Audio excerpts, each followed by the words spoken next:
Hello and welcome back to another episode that Have You Heard About? I am joined again by my guest, Anna, and we're going to talk about that second topic, talking about that Wilmington coup of 1898. So the only coup that ever actually happened on American soil happened in the city of Wilmington, North Carolina. And to understand why it happened and how it happened, we got to go back to the Civil War because everything starts in the Civil War, for goodness sakes. So Wilmington has a population of like 25,000 people around 1860. 55% they're Black people, whether they be freedmen or they're slaves. So after the Civil War and the ratification of the 14th Amendment, where Black people are able to vote and hold offices, the city became very much, a great place to live if you were Black. They're building a community for themselves. They own Black businesses. A lot of restaurants were Black owned, even though they didn't own their property because the white people owned it, because they had better interest rates than Black people.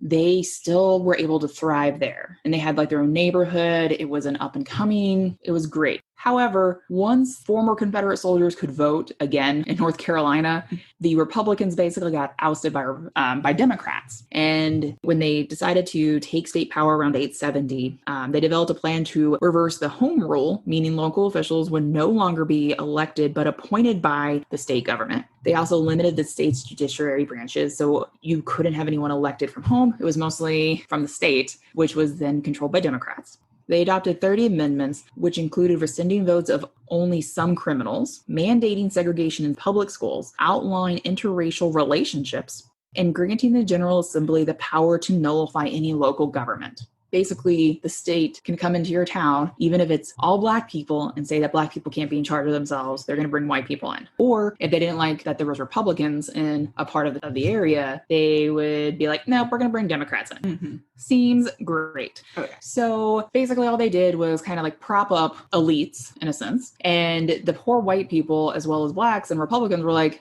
this isn't working out. So they created their own party, the Fusionist Party, which included basically the working man. And they ran on a campaign after that, after all of these things came out, closer to like the 1890s, 80s, late 80s, and I think 1890s. Came in, undid a lot of what the Democrats had done. And we're like, okay, there was a lot of poor white people. They tried to set them up to be a little bit better off than what they had been under the Democrats. But the Democrats were like, I can't give up power. We can give up power easily. We're still upset about 30 years ago when we thought we were going to win the Civil War, because that's just how it be. Yeah. So the Democratic State Party Chairman, Simmons, used his knowledge of history, just like I do every day, to use racial resentment as a reason to get people to vote for the Democratic Party. And he used a quote from The Caucasian, which was a real paper written by Marion Butler, and said, there is but one chance and but one hope for railroads to capture the next legislator. And that is for the N-word to be made the issue. Basically saying no one cares about the unions. No one cares about the working man. We only care that we all, as white people, don't like Black people. Right. And that was their platform. They ran on white supremacy, basically. Of course. And so in 1898, the beginning when he was elected as the state party chairman, he built this whole campaign around white supremacy. Great way to rally your base. Oh, yeah. So leading up to this, we have this lady named Rebecca Latimer Felton, and she's a prominent woman suffragist. You would think that she would be on the rights of Republicans. Maybe, no, man, she's a freaking racist. Oh, yeah. So let me give you a quote about her, because this started a whole shitstorm avalanche of crazy. So she is exactly why we can't have nice things. Exactly. And she wrote it as Mrs. W.H. Felton, which obviously is her husband's initials. Of course. When there is not enough religion in the pulpit to organize a crusade against sin, nor justice in the courthouse to promptly punish crime, nor manhood enough in the nation to put a sheltering arm about innocence and virtue, if it needs lynching to protect women's dearest possession from the ravening human beasts, then I say lynch 1,000 times a week if necessary. So this was said in response to her accusations, as well as other white people's accusations, that white women who were at home while their husbands were working, whatever they were doing, were getting raped all the time by Black men. They needed to be lynched. They needed to be controlled. They needed to be put in their place. But there was really, other than he said, she versus she said. And definitely has come out that there's been consensual sex. And also at the same time, you could just be like, I don't like how they looked at me, which definitely happened in multiple cases before the civil rights movements in the South. Oh, yeah, there are hundreds of those. So many. So you have this whole thing basically saying we need to lynch Black men because, they looked at a woman funny, and in her mind, she was raped because poor white lady. So Black people can't be held down. In Wilmington, they had a lot of Black-owned businesses, Right. one of which was a newspaper. And one of the editors was a 32-year-old Black man named Alexander Manley, who wrote an editorial refuting it and addressing white women having consensual sex with Black men. Obviously, that ain't going to go over well. Oh, no. So I'm going to read a quote from toward the end of it. You can always go and read this. It's long. I'm not going to read it to you unless, somebody wants to pay me $1 and I'll read the whole thing to you. So, you set yourselves down as a lot of carping hypocrites. In fact, you cry aloud to the virtue of your women while you seek to destroy the morality of ours. Don't ever think that your women will remain pure while you are debauching ours. You sow the seeds, the harvest will come in due time. Obviously, this ain't going to sit well with white people in the South in the 1800s. So the Democratic State Party Chairman Simmons over here is using this. All of these white supremacist style newspapers, people that are supporting white supremacy in North Carolina, take this editorial out of context, use it to make it sound like Black men over here saying that white women only want to have sex with Black men now. So starting in October of 1898, and just to give reference, the whole coup of Wilmington happened in November of 1898. So starting in October, they started holding rallies. The Democrats started holding rallies throughout the state, basically pushing their agenda of white supremacy by saying that the Black man has too much power. They're doing too much. And the very first one on October 20th of 1898 in Fayetteville, they staged their largest political rally. There was a group called the Red Shirts, which basically were kind of, I'm trying to think of a good way to say, they're like their own militia. Right. So paramilitary, and they made their North Carolina debut, and there's 300 of them, and they accompanied 22, and I quote, virtuous young white ladies in a parade where cannons were fired and a brass band played, because the only way to show virtue of white women in the 1800s is obviously with cannons and being Cannons surrounded. make everything better. Exactly. They also had a guest of honor who was a South Carolina Senator, Ben Tillman, who chastised the white men of North Carolina for not yet, and I quote, killing that damn N-word editor, talking about Manley, who said it might have been consensual, and bragging that Manley would be dead if his editorial had been published in South Carolina, obviously versus North Carolina, when it came to Blacks advocating a shotgun policy. So you have all this turmoil leading up throughout the state, and it just basically goes crazy when elections start happening. They actually have like a white supremacy convention in October toward the end, around like the 28th or so. Mm-hmm. And they have a crowd of 8,000 people show up to hear prominent Democrats, white supremacist leaders talk, which is crazy. Going on, getting closer to that election that's supposed to happen in 1898, they start using the red shirts for intimidation. The white people all throughout North Carolina, basically, anytime they see someone that they suspect is a Republican or Black people, they don't allow them to congregate together. Wow. Yeah. So if there was more than like a family, so like if it was you with your whole family and you were Black, you could be out together, but you couldn't really be out very long without people giving you, what are you doing? Yeah. They would make you leave because they think that you're going to go and burn down your employers' houses. You're going to go, cause a riot, when in all honesty, nothing happened because they were like, I'm going to die. Yeah. These white people are crazy. And so you still have that populist party that kind of came out of the Fusion Party, and they would accuse the Democrats of crying the N-word to distract from the issues at hand, not actually caring about the people of North Carolina. They were like, all you see is color. Yeah. Very much so, super duper true. So they also had like a white man's rally. Of course they did. In November, early November. And it just gets worse. Yeah, it is. November 8th is the election day. Right. Dun, dun, dun. Most Blacks and many Republicans didn't even go vote because they didn't want to be a part of the violence. And red shirts literally blocked every road leading in and out of the city and drove potential Black voters away with gunfire. Wow. Yeah. So the current governor at the time, who had withdrawn his name from the ballot in the county for Wilmington, decided to come to Wilmington because it was his home, and he thought be able to calm the situation. When his train arrived, these red shirts swarmed his train car and tried to lynch him. This is a white man. Are you serious? Yeah. Wow.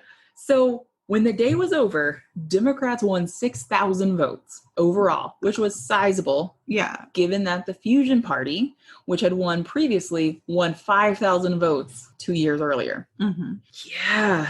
However, it was determined that there was definitely a net increase. It was election fraud. So bad juju went down around election, even though the Democrats won, just basically single-handedly, they decided they needed to like basically rub it in their face. Mm-hmm. And also, I may not be giving justice to this wonderful cause, and because there's not much written about it. Yeah. When they went to go research what happened, they actually had to go and look at newspaper articles from other cities because everything that happened there had been destroyed. Because as we're about to find out, things went south real fast. Real fast. So at the end of the election day, there was a secret 9 that met with the committee of 25 because heaven forbid everybody just be on one boat together. And they created a white declaration of independence. You won. I don't know why you needed more, but okay. It wasn't enough. It wasn't. And they basically wanted to get rid of Manly. They wanted him out of town. They wanted him to stop with his business, get out of town. Don't want to see the man ever again. And they went to a committee of colored citizens, about a group of 32 prominent Black citizens, and they summoned them to the courthouse. And they were like, look, we have an ultimatum. Get the rest of the city's Black citizens to fall in line.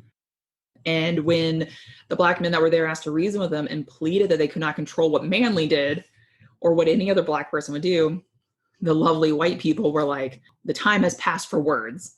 What words? This seems very lopsided. Anyways, bad stuff went down. They went and wrote these little decrees to each other, like writing notes, but like harsh notes in elementary school, being very unhappy. Not to play light on the subject because it gets really bad. It gets real bad. So the Black men left the courthouse, went to a barber shop, and they wrote a reply to the committee's ultimatum. We, the colored citizens, to whom was referred the matter of expulsion from the community of the person and press of A.L. Manly, beg most respectfully to say that we are no way responsible for, nor in any way condone, the obnoxious article that called forth your actions. Neither are we authorized to act for him in this manner, but in the interest of peace, we will most willingly use our influence to have your wishes carried out. The peace in question is the one I mentioned earlier, which basically said Manly was like, again, white woman, probably not getting raped, but a lot of other things were also said. Again, pay me $1, I'll read you the whole thing in my fun voice. So basically, when the white people in their little committees did not receive a response, by the following morning on the 10th of November, he gathered 500 white businessmen and veterans of obviously the Confederacy, of course, to the Wilmington's armory. After heavily arming themselves with rifles and the Gatling gun, they then led themselves to the 2-story publishing office of the Daily Record, which is where Manly worked. They broke into his building, vandalized the premises, doused the wood floors with kerosene, set the building on fire, and gutted the remains. So at the time, Black newspapers all over the state were also being destroyed. In addition, Blacks, along with white Republicans, were denied entrance to city centers throughout the state. Following the fire, the mob of white vigilantes swelled to about 2,000 men. A rumor circulated that some Blacks had fired on a small group of white men a mile away from the printing office. White men then went into Black Wilmington neighborhoods, destroying Black businesses and property and assaulting Black inhabitants with a mentality of killing every damn N-word in sight. And this is all just 2 days after the election. And they basically had won. There was no reason for them. They were going to get what they wanted from like 5 years prior, but it's not enough for some people. Obviously not. Yeah. So this group of 2,000 angry white men drove out the elected government of the city, and they rioted. When they were armed with shotguns, the mob attacked Blacks throughout Wilmington, but primarily in Brooklyn, which is a majority Black neighborhood. As the violence spread, they led the group to the Republican mayor, Silas P. Wright, and they forced Wright, the board of aldermen, and the police chiefs to resign at gunpoint. So this is where the whole coup comes in. So because of an article written by one person, because they wanted to refute what this crazy white woman suffragette said. I mean, maybe she wasn't crazy, but she sounds intriguing at most. Because of that, they decided to hold all these rallies to incite violence and hatred because Black people are horrible to them.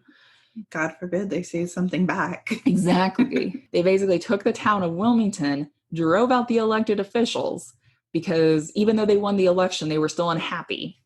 And they wanted to burn Black businesses and just basically drive Black people back to nothing. Because Black people already had it bad. They had no inheritance, unlike a lot of white people. When, your family passes away, they might have back then, maybe $10, $20 they can give you. You could go and buy a house, or you had land. Yeah. They didn't have anything. They basically declared the leader of the mob. His name is Waddell, Waddell. I'm going to call him Waddle. Maybe it's Wadle. Wait a Might be while. Liddell. Who Anyways, knows? he became mayor. And once he was declared mayor, those little secret groups gave him a list of prominent Republicans they wanted to banish. Wow. Yeah. So they Heavy. basically marched people out of Wilmington. It was mostly Black people on that list. Some of it already fled, but they marched Black people out of the city and they put them on a train headed north in a special car with armed guards who were instructed to take them over the state line. Wow.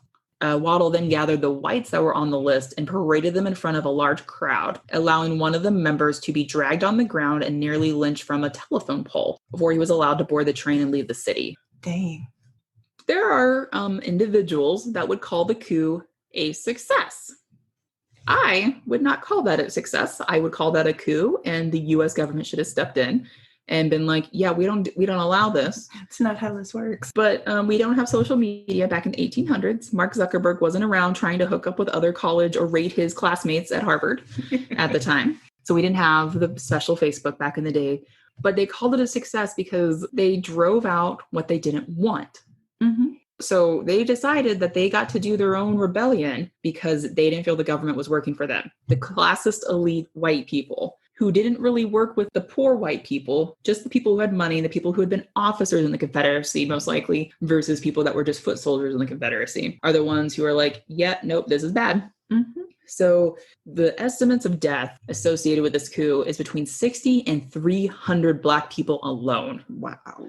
And they banished about 20 more people from the city of Wilmington. I had no idea we actually had a coup on American soil. That's something was glossed over in my American history classes in high school, and I didn't have to take it in college because I took AP US history and passed the class, and now I kind of wish I took it in college. Not only that, but like several of the perpetrators were like, they were put in like top lists over the great people of yeah, later on. So yeah, you have these people that literally were instigators going around being like, kill the Black people, mm-hmm. that were then put on, with the Wright brothers, yeah, for great people of North Carolina. Yeah. So one of the reasons that, not one, but I would say probably the chief reason that this coup is important, and not just because they remember that there was a coup, but the event initiated an era of more severe racial segregation and effective disenfranchisement of African Americans throughout the South, a shift already underway by other states as well, starting even in 1890 with like Mississippi, Alabama, just the things that they were doing, and raising barriers to voter registration. Civil rights isn't for like another 70-something years, mm-hmm. and you don't have the ability to vote. So, you had a prosperous movement happening, but you then see that you're not allowed to make it because white people just don't like it. And it's silly. I mean, like I've said this multiple times on here, I'm the whitest of white people. Me speaking on this is not as powerful as somebody who is a person of color or is Black and hearing these things. But it basically was an affirmation of white supremacy, not just in Wilmington, but in the South and even in the nation as a whole, because nobody came to help. And you had literally a senator from South Carolina come in to be like, if this man was in our state, we would have shot him with a shotgun. There was no equal protection under the law for Blacks, even under the 14th Amendment. Like it really wasn't being granted. Furthermore, the white press in Wilmington, which is what basically history used because the Black newspaper was burnt down, and they described the event as a race riot caused by Blacks. However, over time, now we know, with more facts publicized, the event has just come to be seen as a coup by white people who were upset, and they literally had won. Mm-hmm. They have literally a violent overthrow of a duly elected government by a group of white supremacists. Yeah. And it is claimed to be the only such event in American history, and the fact that we don't talk about it. I feel like out of all of the Reconstruction era stuff, this is probably something that should have been talked about as opposed to me having to learn what the term carpetbagger meant. Yeah, because they didn't even talk about it at all. The location where this paper used to be, it's now a parking lot for a church. There isn't any marker. There isn't anything. You have no idea when you pull into this church parking lot that this was the same location of a Black-owned newspaper that was burned to the ground. Yeah. Having those tough conversations and owning the past. Right. We have a horrible problem in this country of owning up to things that we've done in the past and just kind of being like, you can talk about the good things and you can talk about, but you also need to talk about the bad things. Oh yeah, for sure. And this is definitely one of them, especially with the instigators of their little Secret 9 and their Committee of 25 and the fact that those people are the ones that were on lists for most prominent or help.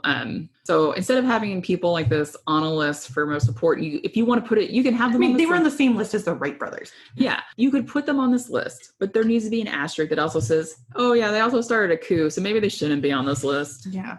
So anyways, this was a sombering story for what have you heard about? Because I had not heard about this until I looked it up. No, it totally blew my mind. Not gonna lie. Yeah. And it is, we have a really dark history. Like, we're not perfect, but we do need to talk about this. Like, it is ugly, but how else are we going to learn and move forward if we don't talk about these things? Exactly. Acknowledge them. Exactly. And it's not about erasing other past history or anything. It's about bringing together the full story. For sure. Because if you don't have the full story, then how do you make a good conclusion or have an opinion about something? Like, there's always two sides to every story, and then there's the truth. Yeah. And I feel that we've only really been listening to one side of a story. We really have. So any ending remarks? Oh, this totally blew my mind. It totally did. I was like, like you said, I had no idea this existed until you brought it up. And I was like, what? It's what I'm here for. Enlightening the world, one history fact at a time. Today I learned. Today on Courtney's podcast, I learned about things that nobody taught me, but I definitely had to learn. I had to learn about a whole bunch of random shenanigans. Mm-hmm. Anyways, I digress. I grew up here in Texas, so it was like the Alamo. And why did Texas fight for its independence from Mexico? To own slaves. Mm-hmm.